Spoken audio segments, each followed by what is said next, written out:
A noite em Dorogobuzh não explodiu por acaso, e o que veio depois deixou Moscou em alerta máximo.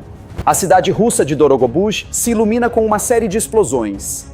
Drones ucranianos, voando baixo e rápido, mergulham sobre uma importante fábrica de Vladimir Putin, transformando a noite em um inferno de fogo e fumaça, com destroços voando por toda parte.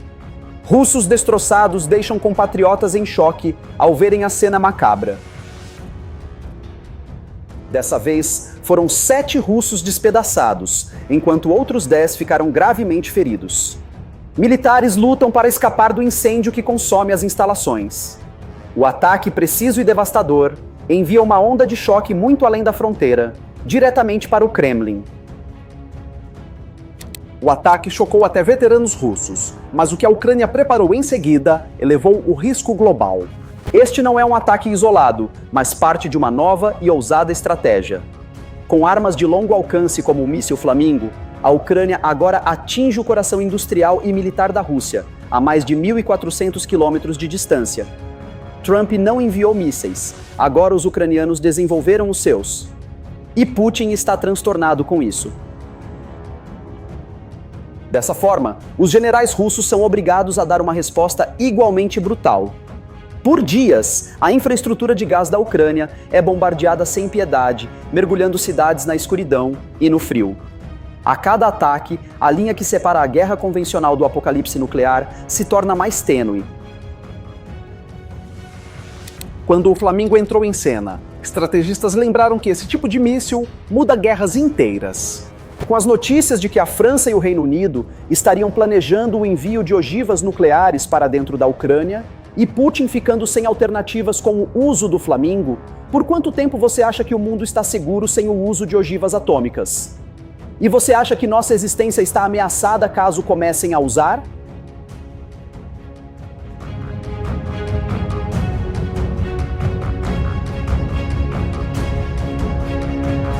Aliás, falando de mercado de dinheiro, muita gente me pergunta como começar no trading sem queimar capital logo de cara. Eu comecei a pesquisar plataformas sérias de prop trading e uma que chamou a atenção foi a TradeApp, inclusive muito bem avaliada no Trustpilot. Para quem não conhece, prop trading é quando você opera com o capital da empresa, não com o seu. Você passa por um desafio e, se for aprovado, pode operar contas grandes, chegando a centenas de milhares de dólares, ficando com a maior parte dos lucros. O que eu achei interessante na TradeApp é que ela não é só mais uma prop firm. Ela tem plataforma própria, regras claras, pagamentos rápidos, divisão alta de lucros e ainda ferramentas educacionais para quem quer evoluir no longo prazo. E o principal, você consegue treinar, operar e crescer sem arriscar seu próprio dinheiro. O risco fica no modelo, não no seu bolso. Se você quiser testar, usa meu link na descrição e o código promocional que garante 10% de desconto em qualquer desafio. Tá tudo aqui embaixo, é só acessar e começar hoje. Cadastre-se usando meu link na descrição. Lembrando que essa matéria foi baseada nas notícias do Sky News, The New York Times, BBC, The Guardian, Al Jazeera, Sputnik, RT News e Telegram.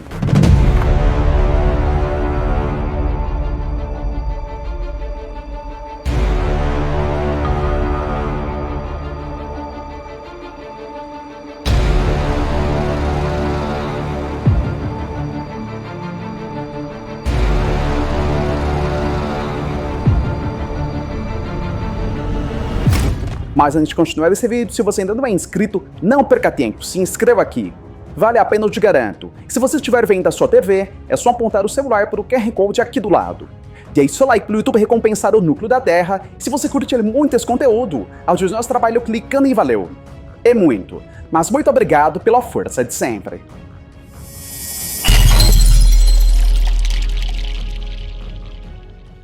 Com Moscou sob pressão crescente e rumores nucleares surgindo, o próximo movimento pode redefinir completamente este conflito. Nos corredores do Kremlin, a tensão é palpável. Vladimir Putin, visivelmente irritado com os ataques ucranianos em solo russo, reúne sua cúpula militar. A notícia de que Moscou foi atingida novamente por drones inimigos eleva a pressão a níveis insuportáveis. As reuniões, antes estratégicas, agora são carregadas de fúria e terror. Generais apresentam relatórios de danos, enquanto Putin os interrompe, exigindo respostas e uma demonstração de força que intimide o Ocidente e seus aliados de uma vez por todas. A cada relatório de um novo ataque ucraniano, a possibilidade de uma escalada nuclear deixa de ser uma ameaça velada para se tornar uma opção real sobre a mesa. O círculo próximo de Putin teme que seu líder encurralado possa tomar uma decisão irreversível. Em um pronunciamento televisionado, Putin não mede as palavras. Ele alerta os adversários da Rússia que qualquer ataque com um elemento nuclear terá consequências devastadoras, das quais eles se arrependerão amargamente. A ameaça é direta e inequívoca. Enquanto isso, a Ucrânia celebra o sucesso de seus novos mísseis Flamingo. Zelensky confirma que todos os projéteis lançados atingiram seus alvos com precisão cirúrgica, incluindo a vital planta de mísseis Votkinsk, a mais de 1.400 quilômetros da fronteira. Enquanto o Kremlin ferve internamente, surge uma arma capaz de atingir alvos considerados intocáveis pela Rússia. O Flamingo, um míssil de cruzeiro desenvolvido por uma startup ucraniana, representa um salto tecnológico para Kiev. Com um alcance sem precedentes, ele permite que a Ucrânia leve a guerra para o coração da indústria de defesa russa, antes considerada intocável. A Rússia, por sua vez, intensifica seus ataques à infraestrutura energética ucraniana. Por 2 dias consecutivos, drones e mísseis chovem sobre as instalações de gás da Naftogás, em uma tentativa de paralisar o país antes da chegada do inverno. Os ataques russos são uma retaliação direta à audácia ucraniana. O Kremlin busca demonstrar que, apesar dos sucessos pontuais de Kiev, a Rússia ainda detém a capacidade de infligir dor e sofrimento em uma escala muito maior, mirando civis e a economia. Em meio a essa troca de golpes, a comunidade internacional assiste com apreensão. A cada nova escalada, o risco de um erro de cálculo ou de uma decisão desesperada aumenta exponencialmente, aproximando o mundo de um confronto nuclear que ninguém pode vencer. A doutrina nuclear russa, atualizada em 2024, prevê o uso de armas atômicas em cenários defensivos. Mas com a guerra se arrastando e a pressão aumentando, a interpretação do que constitui uma ameaça existencial se torna perigosamente flexível. Agora, com a doutrina nuclear russa sendo reinterpretada sob fogo real, o mundo entra em território perigosamente desconhecido. A guerra na Ucrânia se transformou em um laboratório de táticas brutais. A Rússia, fiel à sua doutrina do martelo de fogo, utiliza bombardeios massivos de artilharia para aniquilar áreas inteiras antes mesmo que suas tropas avancem um único metro. Cidades como Bakhmut se tornaram sinônimo de um moedor de carne humano. Ondas sucessivas de infantaria, muitas vezes compostas por recrutas inexperientes e ex-presidiários do grupo Wagner, são enviadas para a morte certa em troca de avanços mínimos. Essa tática, que remete às batalhas de atrito da Primeira Guerra Mundial, chocou analistas militares. A vida humana é tratada como um recurso descartável, um meio para esgotar as defesas ucranianas e testar a localização de campos minados e posições de artilharia. Os relatos de ex-presidiários enviados como primeira leva em ataques de onda humana são perturbadores. Com poucas semanas de treinamento e equipamentos inadequados, sua taxa de sobrevivência é quase nula, um sacrifício calculado para proteger as tropas mais bem treinadas. Moscou demonstra, com essa abordagem, uma disposição assustadora de gastar seu efetivo humano para manter a pressão sobre as linhas ucranianas. A mensagem é clara. A Rússia está disposta a pagar qualquer preço em sangue para atingir seus objetivos.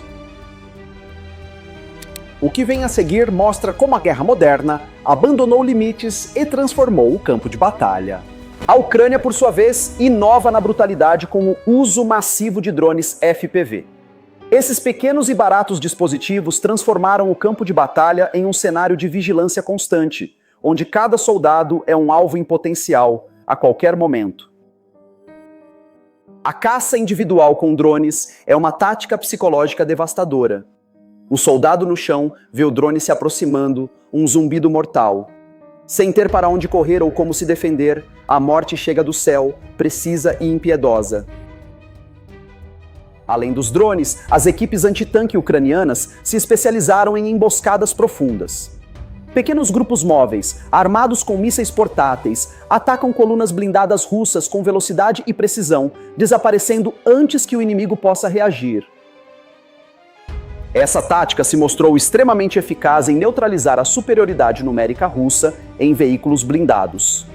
Um punhado de soldados bem treinados pode destruir um comboio inteiro, causando perdas materiais e um impacto psicológico desmoralizante. A Ucrânia também não hesita em levar a guerra para o território russo. Ataques de longo alcance contra bases militares, depósitos de munição e infraestrutura crítica forçam a Rússia a redistribuir suas defesas, aliviando a pressão na linha de frente.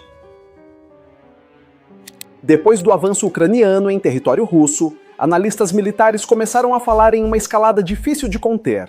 Essa estratégia, embora eficaz, é controversa.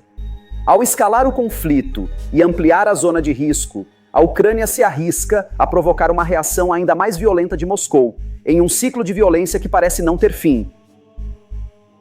Analistas militares apontam 3 elementos como os mais perturbadores: o retorno do combate de desgaste humano, a caça individual com drones e a vigilância permanente do campo de batalha. O século XXI está redefinindo o conceito de combate. A guerra na Ucrânia se tornou um espelho sombrio das piores tendências da guerra moderna. A tecnologia, que prometia conflitos mais limpos e cirúrgicos, deu origem a novas formas de brutalidade e desumanização, em uma escala nunca antes vista. O martelo de fogo russo, com sua destruição indiscriminada, e os drones FPV ucranianos, com sua caça individualizada, representam 2 lados da mesma moeda: a banalização da morte e a transformação de seres humanos em meros alvos em um videogame macabro. A comparação das táticas revela uma verdade incômoda. Em uma guerra total, a linha entre agressor e defensor se torna turva. A busca pela vitória a qualquer custo leva a uma espiral de brutalidade que consome a todos. As próximas revelações mostram por que este conflito já está redesenhando a guerra do século XXI. O legado desta guerra será um novo paradigma de combate de alta intensidade. As lições aprendidas nos campos de batalha da Ucrânia moldarão as doutrinas militares das próximas décadas para o bem ou para o mal.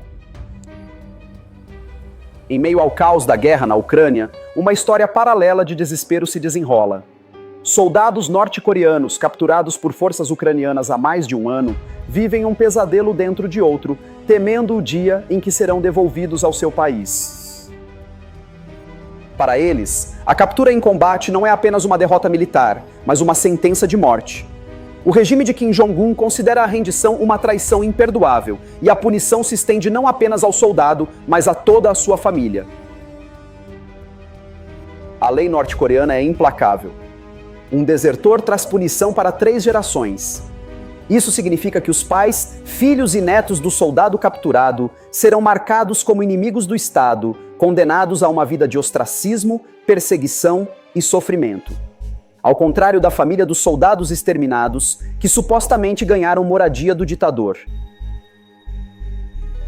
A instrução para os soldados norte-coreanos é clara: lutar até a morte ou ceifar a própria vida. A rendição não é uma opção. Aqueles que falham em cumprir essa ordem são vistos como traidores da pátria e da causa revolucionária. Mas o que emerge agora envolve prisioneiros que carregam um medo ainda mais sombrio que o campo de batalha. Os prisioneiros, agora sob custódia ucraniana, fizeram um apelo desesperado. Eles querem ser enviados para a Coreia do Sul, o inimigo jurado de seu país. É a única chance que eles têm de escapar da fúria do regime que os enviou para a guerra. Quem sabe eles são dados como exterminados e salvam suas famílias. O destino desses homens se tornou um dilema diplomático. A Ucrânia, que já lida com as complexidades da guerra, agora se vê no meio de um impasse que envolve as 2 Coreias, em um jogo geopolítico com vidas humanas em jogo. Os relatos sobre os campos de trabalho forçado norte-coreanos, os Kwanliso, são aterradores. Detentos são submetidos a trabalho escravo, fome, brutalidade e execuções sumárias. É para esse inferno que os prisioneiros temem ser enviados. A comida é escassa, o trabalho é brutal e os espancamentos são uma rotina diária. Os prisioneiros são desumanizados, transformados em meros números a serviço do regime, até que seus corpos não aguentem mais e eles sejam descartados como lixo. A história desses soldados norte-coreanos é um microcosmo da brutalidade do regime de Kim Jong-un. Um sistema que exige lealdade absoluta e que não hesita em sacrificar seus próprios cidadãos em nome de sua sobrevivência e de seus delírios de grandeza. Enquanto o drama humano se aprofunda, uma movimentação militar dos Estados Unidos começa a mudar o tabuleiro. Enquanto o mundo se concentra na guerra, o drama desses prisioneiros revela as conexões sombrias que sustentam o eixo autoritário global. A Coreia do Norte, um pária internacional, encontrou na guerra da Ucrânia uma oportunidade de fortalecer seus laços com a Rússia. A presença de soldados norte-coreanos no campo de batalha ucraniano é a prova de uma aliança profana, onde regimes desesperados pedem apoio a grandes potências em sua luta contra a ordem liberal internacional. Uma aliança forjada no desprezo pela vida humana e pela liberdade. O pedido de asilo dos prisioneiros na Coreia do Sul coloca Seul em uma posição delicada. Acolhê-los seria um ato humanitário, mas também uma provocação direta a Pyongyang, com consequências imprevisíveis para a já tensa situação na Península Coreana. A comunidade internacional, em grande parte, permanece em silêncio sobre o destino desses homens. Suas vozes são abafadas pelo barulho da guerra na Ucrânia e pela complexidade das relações diplomáticas. Eles são os esquecidos, as vítimas invisíveis de um conflito maior. A história desses dois soldados é um lembrete de que por trás das grandes narrativas geopolíticas existem dramas humanos de sofrimento e desespero, e que a busca pela liberdade, mesmo nas circunstâncias mais sombrias, é uma força poderosa e universal. O envio dos caças não ocorreu por acaso, e o momento escolhido acendeu alertas máximos em Teherã. Do outro lado do mundo, uma outra tempestade se forma. Os Estados Unidos, em uma demonstração de força inequívoca, estão fechando o cerco ao Irã. 12 caças furtivos F-22, a joia da coroa da Força Aérea Americana, foram enviados para Israel. O envio das aeronaves ocorre em um momento crítico, pouco antes de uma nova rodada de negociações sobre o programa nuclear iraniano. A mensagem é clara. Os Estados Unidos estão prontos para usar a força a qualquer momento. Vai ser como na Venezuela, repentino. De repente e do nada, a cabeça de Ali Khamenei já poderá estar em cima de uma mesa em um comando militar de Israel. O presidente Donald Trump, em um discurso inflamado, acusou o Irã de desenvolver mísseis capazes de atingir o território americano e de nutrir sinistras ambições nucleares. Teherã rejeitou as acusações, classificando-as como grandes mentiras e propaganda de guerra. A tensão aumenta como um ultimato americano. O Irã tem de 10 a 15 dias para voltar à mesa de negociações e aceitar um acordo que restrinja seu programa nuclear. Caso contrário, enfrentará consequências militares severas. A ameaça de um ataque americano paira sobre o Irã, elevando o preço do petróleo ao seu maior nível em 6 meses. O mercado teme uma interrupção no fornecimento global, caso o estratégico Estreito de Hormuz seja bloqueado em retaliação. Com ultimatos sobre a mesa e mísseis posicionados, especialistas alertam para uma janela perigosamente curta de reação. O Irã, por sua vez, não se intimida. O regime promete uma resposta feroz a qualquer ataque americano, alertando que qualquer agressão, por menor que seja, será considerada um ato de guerra e respondida com força total. A retórica belicista de ambos os lados cria um ambiente perigoso, onde um pequeno incidente pode desencadear um conflito de proporções catastróficas. O Oriente Médio, mais uma vez, se encontra à beira de uma nova guerra. Enquanto a tensão externa aumenta, o regime iraniano enfrenta uma onda de protestos internos. Estudantes universitários tomam as ruas desafiando a autoridade dos ayatolás. A resposta do regime é a de sempre: repressão armada e violência. A história recente das relações entre Estados Unidos e Irã é marcada por uma escalada contínua de tensões. Em junho de 2025, o Irã respondeu a um ataque americano com mísseis contra uma base militar no Catar, num perigoso jogo de gato e rato. O envio dos caças F-22 para Israel é mais um movimento nesse tabuleiro de xadrez geopolítico. Os Estados Unidos buscam tranquilizar seu principal aliado na região e, ao mesmo tempo, enviar um recado claro para Teherã: não haverá um Irã nuclear. Agora, com protestos internos crescendo, o regime iraniano enfrenta pressão simultânea dentro e fora do país. A possibilidade de um ataque preventivo israelense contra as instalações nucleares iranianas com o apoio dos Estados Unidos é uma ameaça constante. Um cenário que poderia incendiar todo o Oriente Médio e arrastar o mundo para uma nova crise. O Irã, apesar das sanções e da pressão internacional, continua a avançar em seu programa nuclear. O regime acredita que a posse de armas atômicas é a única garantia de sua sobrevivência, a única forma de dissuadir seus inimigos de uma intervenção militar. A situação atual é um beco sem saída. A diplomacia parece ter chegado ao seu limite, e a lógica da força prevalece. A cada dia que passa, a janela de oportunidade para uma solução pacífica se fecha um pouco mais. Os protestos estudantis no Irã, embora reprimidos com violência, revelam as fissuras internas de um regime que se sustenta pela força. A juventude iraniana, conectada ao mundo e ansiosa por liberdade, representa a maior ameaça à sobrevivência dos ayatolás. A combinação de pressão externa e instabilidade interna cria um cenário explosivo. O regime iraniano, encurralado, pode se tornar ainda mais agressivo e imprevisível, tanto em sua política externa, quanto na repressão ao seu próprio povo. Enquanto potências se reposicionam, a disputa pelo futuro da ordem global entra em fase crítica. A comunidade internacional dividida assiste com preocupação. A Europa tenta salvar o acordo nuclear de 2015, enquanto a Rússia e a China, aliadas do Irã, se opõem à pressão americana e defendem uma solução negociada. A sombra de uma nova guerra no Oriente Médio se projeta sobre o mundo, com consequências imprevisíveis para a economia global e para a estabilidade de uma região já marcada por décadas de conflito. O futuro é incerto e perigoso. A questão iraniana é um dos maiores desafios à segurança global. Uma solução duradoura exigirá mais do que sanções e ameaças. Exigirá um compromisso genuíno com a diplomacia e o reconhecimento dos interesses de segurança de todas as partes envolvidas. Mas, no clima atual de desconfiança e hostilidade, a diplomacia parece uma miragem distante.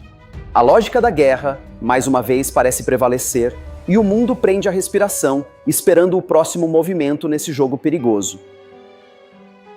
A crise iraniana e a guerra na Ucrânia são duas faces da mesma moeda. O colapso da ordem liberal internacional e o ressurgimento da geopolítica da força bruta. Um mundo onde as regras são ditadas pelos mais fortes e os fracos são esmagados. O que vem a seguir conecta Moscou e Teherã em um movimento que preocupa estrategistas ocidentais. A conexão entre esses dois conflitos é mais profunda do que parece. A Rússia, isolada pelo Ocidente, busca no Irã um aliado estratégico. Teherã, por sua vez, vê em Moscou um contrapeso ao poder americano e uma fonte de tecnologia militar. Essa aliança do eixo autoritário representa um desafio direto à hegemonia americana e aos valores democráticos. Uma frente unida de regimes que desprezam a liberdade e que estão dispostos a usar a força para redesenhar o mapa geopolítico mundial. A resposta do Ocidente a esse desafio tem sido, até agora, hesitante e dividida. As sanções econômicas, embora dolorosas, não foram suficientes para mudar o comportamento da Rússia ou do Irã. E a opção militar, com todos os seus riscos, se torna cada vez mais presente. O mundo se encontra em uma encruzilhada perigosa. O caminho da diplomacia e da cooperação parece bloqueado, enquanto o caminho da confrontação e da guerra se alarga a cada dia. A escolha que for feita nos próximos meses definirá o futuro do século XXI.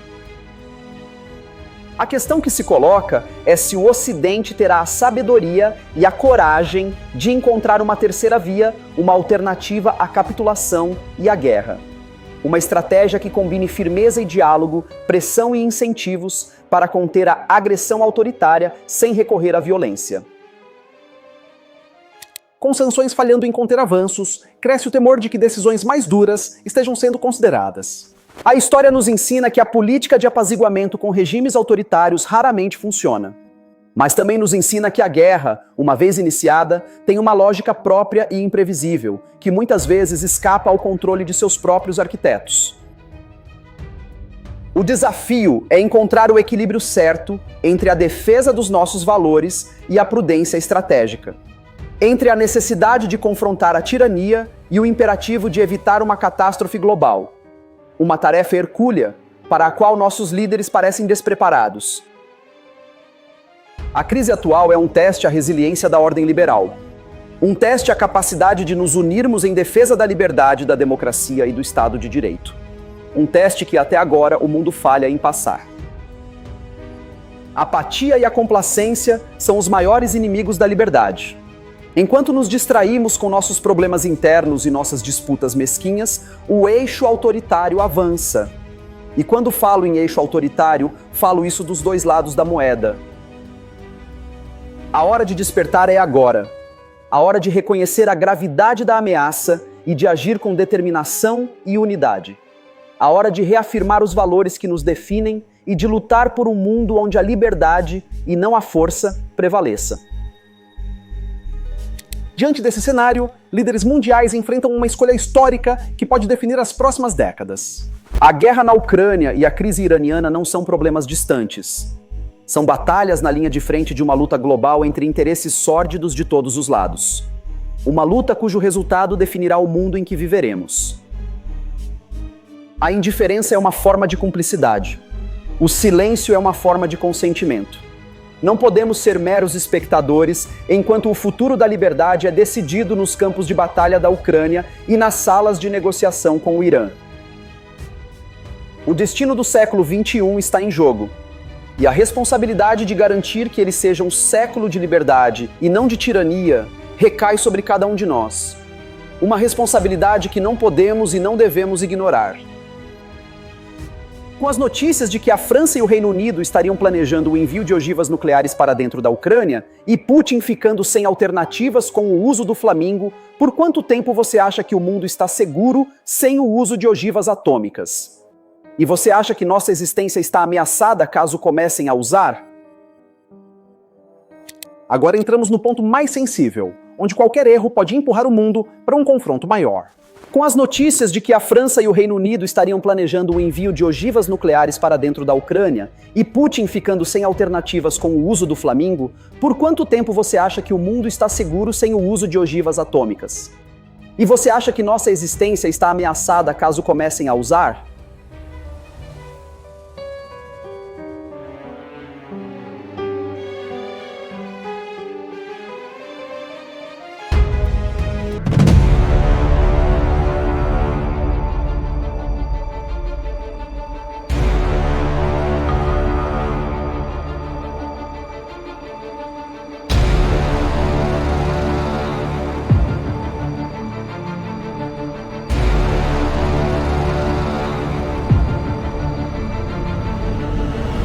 Muito obrigado por chegar ao final de mais um vídeo. Você é demais, eu te agradeço muito por isso. Se você ainda não é inscrito, não perca tempo, se inscreva aqui. Vale a pena, eu te garanto. E se estiver vendo da sua TV, é só apontar o celular pelo QR Code aqui do lado. Deixe seu like pro YouTube recompensar o núcleo da Terra. Se você curtir muito esse conteúdo, ajude nosso trabalho clicando em valeu. É muito, mas muito obrigado pela força de sempre. E a gente se vê na próxima matéria.